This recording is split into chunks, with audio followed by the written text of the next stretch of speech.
at 4:30 today. So, Sonny, I'll leave it to you.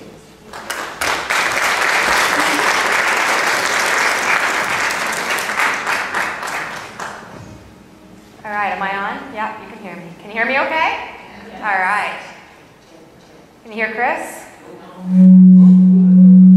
Those are just the spirits. Check, check, check. 1, 2, 3, check. We're good. All right, welcome. Thank you very much for having me. I'm really excited to be here. This is my soul musician, Chris Volker, and together we're going to share the next 45 minutes or so with you and hopefully give you an experience in feeling the energy of the angelic realm. So that's what I'm here to talk about, are the angels and the archangels. And I was just saying a little bit earlier, one of the very first classes, actually I think it was the first class I ever taught here in Minnesota, was 10 years ago in the downstairs tree room. So it was a good coming full circle, kind of.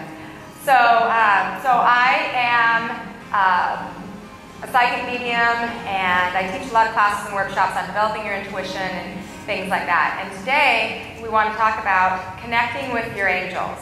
So first, I want to ask you, how many of you see your angels? See them? How many of you feel them? How many of you hear their messages? How many of you just know they're there? How many of you just hope that they're there? The whole room. Okay, so the reason I teach about angels is because they have been such a huge, huge part of my life and of my healing. I had my first angelic experience where I saw my guardian angel when I was 13 years old. I woke up in the middle of the night, and my mother had been in earlier praying for me. I didn't know that.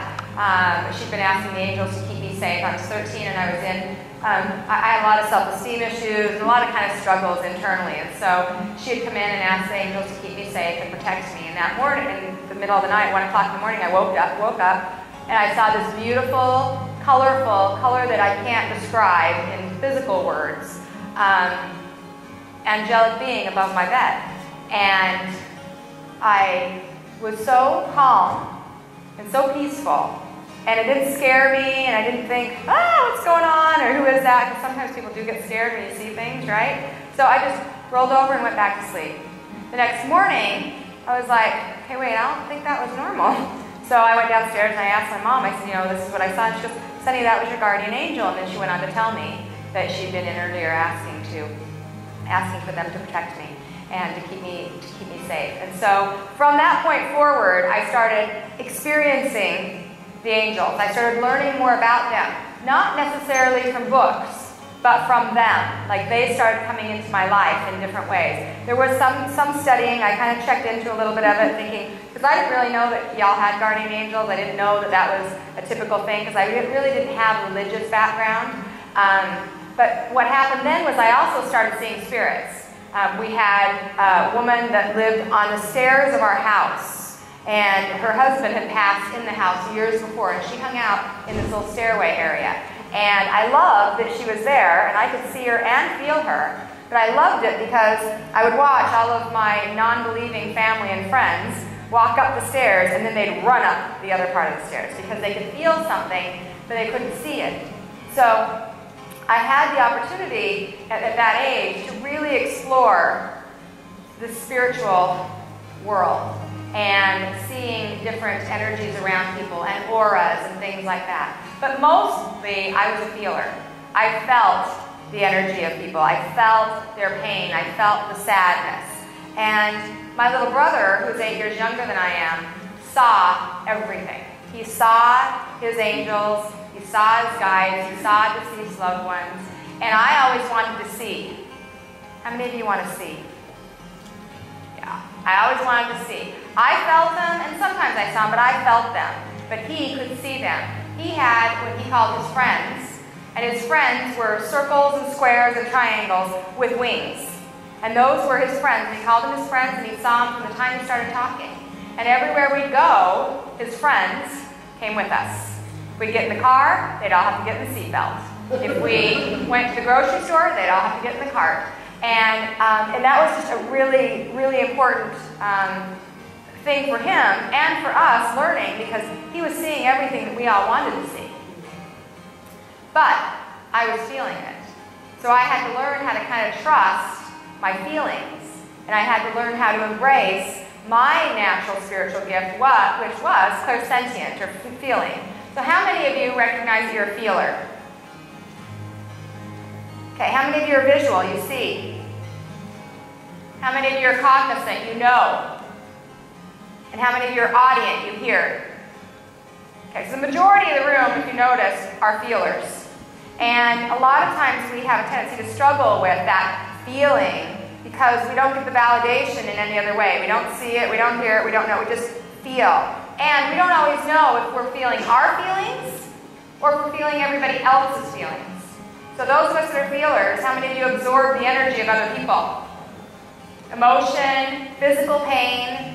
So that's what was happening for me. I absorbed the energy of others. And I did it to a point that it made me sick, physically sick. It also caused me to then feel the need to protect myself, because I was always in a state of feeling people's emotion.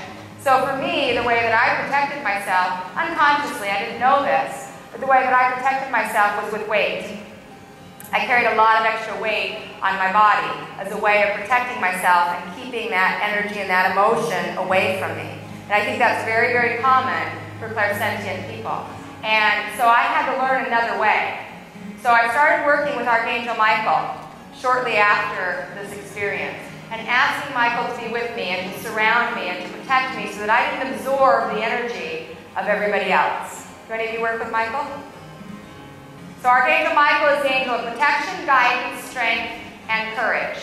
And he reminds us to maintain or protect our own energy. Because otherwise, it's like we're a sponge. How many of you feel like a sponge? Yeah. And it doesn't feel good, does it? It can lead to physical illness, serious physical illness. So when you are in that kind of sponge kind of place, we want to learn how to be an observer of people's energy instead of an absorber of people's energy. Witness what's happening with someone, but not take it on as our own. Because when we take it on as our own, guess what? It becomes yours. And when it becomes yours, but it really isn't, you can't do anything to get rid of it or fix it. It's just like it just kind of adds on. So I started calling in Archangel Michael here and there, once in a while. And that helped me. It helped me to maintain my energy a little bit, but I didn't do it consistently. I had to learn how to do it consistently. For the last 15 years, I've worked with Michael consistently every single day. And what that's done for me is it's allowed me to maintain my own energy so that I'm not the absorber of everybody else's pain. Because that's what it was. And for me, I manifested many illnesses because of that. A lot of stomach issues. Sensitive people, clairsentient people tend to carry it all in their heart and gut. And so I created a lot of that. So Archangel Michael, Angel of Protection. My first suggestion, and who I always, well, not always, but I like to start with is Michael, because I feel like that is one thing that we could all do if we chose to and you feel open to it, that we could all do to make major changes in our life, is to learn how to hold your own energy and not be a sponge for everybody else's. Because we think that when we are a sponge for everybody else's, they're calling to talk to us and whatever, and we feel that, it's like they call and they say, oh, I feel so much better. And you're like, oh my God, and I feel like crap. Right? So when we do that, you've taken on that energy, and they're sitting, but they're still sitting in the situation. And then we feel like we need to fix everybody. And we need to do it for them. So we give them money, or we give them a house, or we move them in, or we take, you know what I'm saying? We talk to them, it becomes dependent. But we feel like we need to fix. And when we feel like we need to fix, we have a problem. Because we have to also, and I think speaking to you as a group, know that everyone has their own spiritual journey. And we do not have the right to take responsibility for somebody else's journey.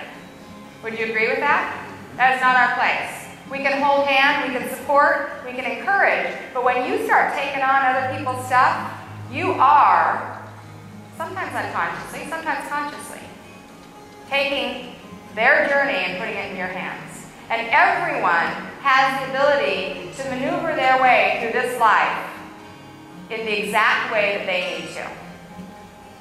So we can't judge that, oh, they really need our help. And now I know if you're a parent, that's kind of hard.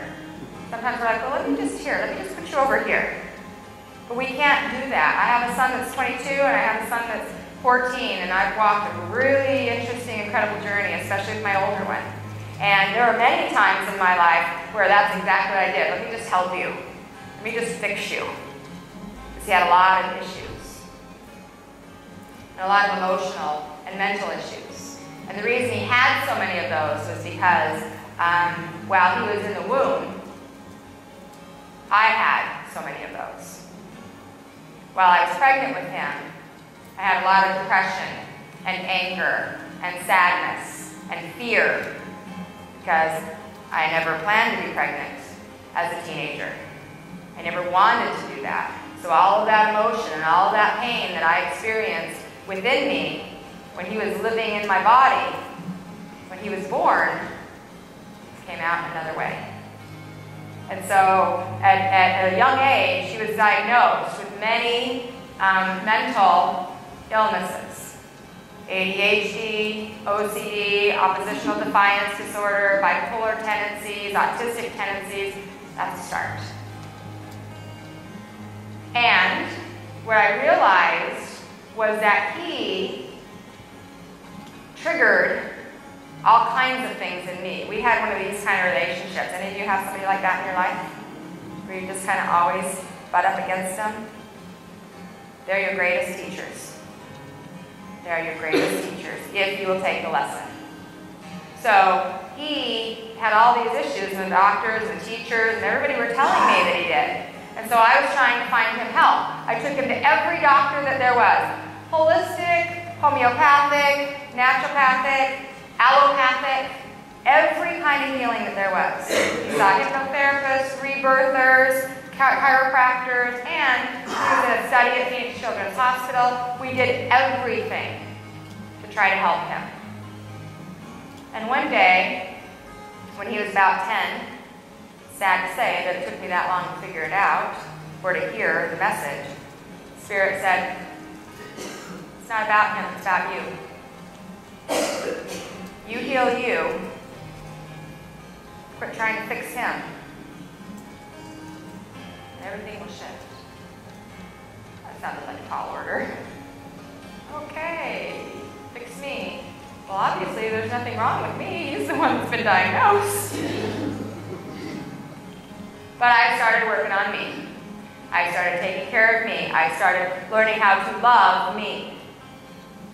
I started doing forgiveness work myself. And when I started doing those things, guess what happened? What do you think? Energy shift.